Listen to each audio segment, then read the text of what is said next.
I come from a small city near Kentucky. The situation there is worse than you can imagine. We have been fighting and surviving since the apocalypse began. But the scarcity of food is making things harder every day. Infighting, betrayals, everything fell apart until only a few of us were alive. Knowing we could not stay there much longer, we decided to spread out in search of a better place. I chose to head towards Kentucky to see if it was suitable for us.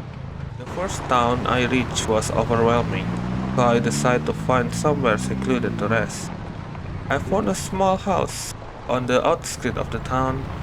It wasn't exactly isolated. I had to fend off some of the undead, secure the area. Once it was safe, I slept in the house, planning to continue my journey the next day. The next morning, I headed back to the town to see if there were any resources I could use. I left my motorcycle behind. It might have been a bad decision, but if the town was full of zombies, it would be easier to escape on foot. Plus, I did not want to risk damaging my motorcycle without having the materials to repair it. As expected, the town was overrun with the undead. Surprisingly, the food and resources were almost untouched. It's been 2 months since the apocalypse started. Did this town only get hit recently? Huh. Regardless, it's good to know there is plenty of food here. The problem is the sheer number of the undead. How can there be so many without any sign of survivor? No matter, I need to deal with them first. A gas station still stocked up with fuel and managed to make a Molotov cocktails. I learned back home that fire is the most effective and cost-efficient way to deal with large group of zombies. It worked here too, but I had to be careful not to let the fire spread to nearby buildings. I could not get all of them, but I significantly reduced their numbers. I could have continued, but it was getting dark, so I looked for somewhere to rest. A nearby school seemed like a good option, though it was still infested. So I decided to do the burning tricks again.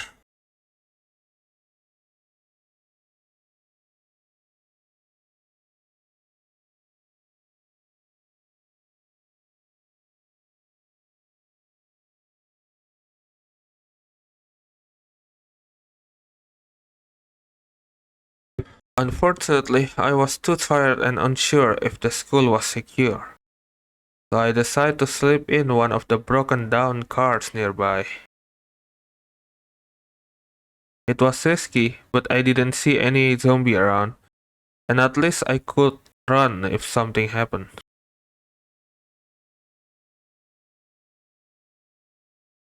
Luckily, nothing did. I woke up relatively well rested, despite the ass. It was time to check out the school. If I was lucky, I could turn it into a hideout. The place was pretty infested, but I managed to clear it out. Even better, I found a stash of baseball bat and other potential weapons. I found a room that seemed safe enough to barricade, so I stashed my stuff there. Now I just need to find some tools, axes, hammers, nails, things like that. This city doesn't seem to have any warehouses, and I didn't want to risk exploring too far without having a safe place to return to. So I decided to just look around. It took me a while, but after exploring, fighting, go in, go out places, I finally able to get a hammer. Well, technically there is other things too. With the tools in hand, I start dismantling most of the items in the school to repurpose them later. I also move things around to help barricade the area. I decide to focus on the second floor first. I remember seeing a sledgehammer back in the first house I stayed in, so I thought about going back to get it to destroy the other stairs and limit the entry points to the second floor. But it have to wait. Instead, I spent a few days working on the hideouts. There were almost no undead left in the area, so it seemed safe to live for a while. It was time to get back to the house for the sledgehammer. The path was still full of zombies. Manually killing them will take a while. Well, plan B it is. I found a working car earlier. It's a bit busted, but it should do. I know what you think. Why not just use the car to drive outside? Hell, use the car to drive into the house. But no, I cannot risk the zombies to invade my hideout. I will use the fire tricks again. But this time I will drive slowly to attract most of them. It's risky for the nearby houses, but I will do my best to keep their attention on me.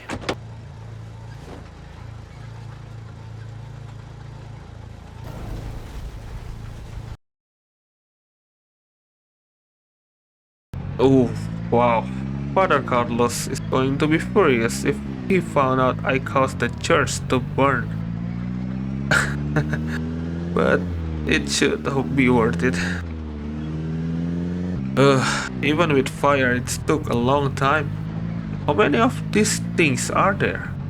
It's like the entire population turned into zombies without any survivor left to fight them. I will take rest and check back in the morning. There were still quite a few, and the cars broke down. I need to deal with the leftover to ensure a safe road to the gate. I noticed a police car nearby, equipped with a siren. I might be able to use it to attract more of them. I will turn it on and hide nearby. I have to make sure this works without causing more problems. Everything seemed to have calmed down, and most of the zombies are gone. Time to go.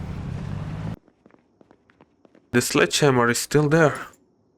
I also remember that this place has a generator, so I guess I will bring it back as well.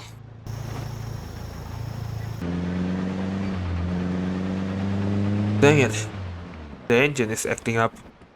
All that distance without proper maintenance is starting to break it down. I will need to find materials to repair it once I get back, or maybe a new vehicle. I found some tools earlier and I'm sure they will help. I'll also get some tapes from nearby store to help me learn faster. While heading back, I will stop at the mall. I need to make sure I have enough supplies at the hideout. I have been reading some books. I'm not really into it, but I guess it should boost my understanding when I try things out practically. I need to find some water containers as well. The water was on for the first few days I was here, but now it stopped. Luckily, there is a water dispenser on the first floor, with a fridge beside it. I'll move both upstairs. With food and water secure, I can stop looting for a while and focus on learning more about mechanic. While working on my mechanic, I stumble upon a car that is in pretty good condition. It's a pickup truck, which is even better.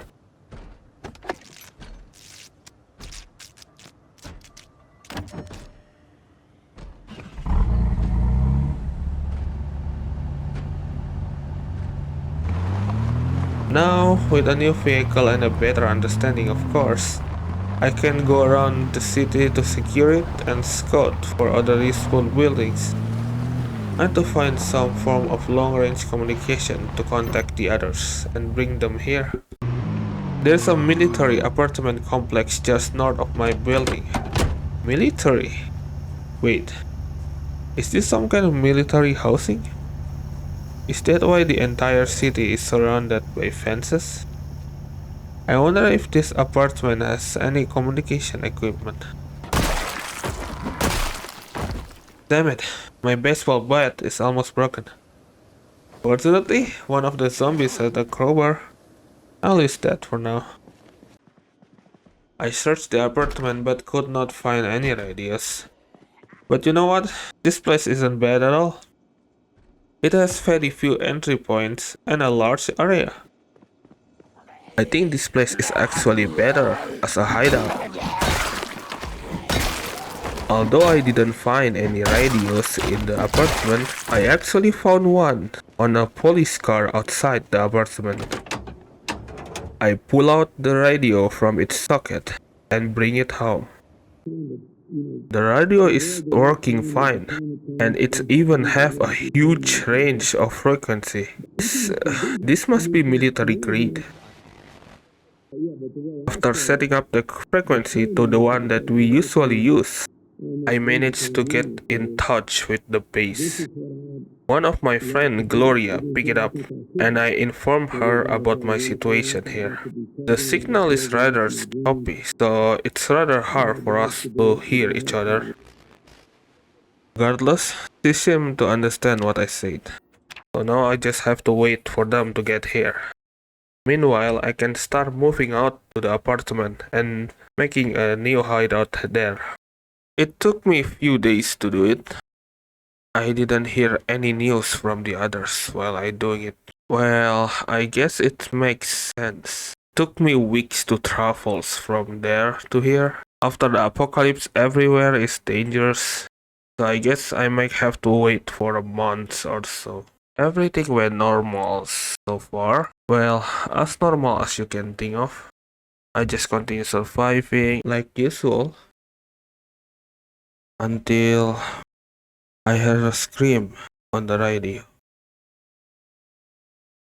Hi, hello everyone, this is Fatboy Remastered.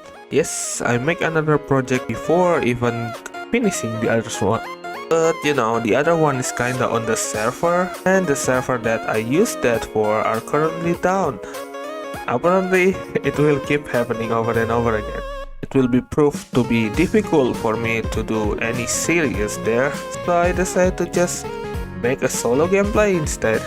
I am not sure how often I will update this episode, this series, but at least I will do it once a month at the very least.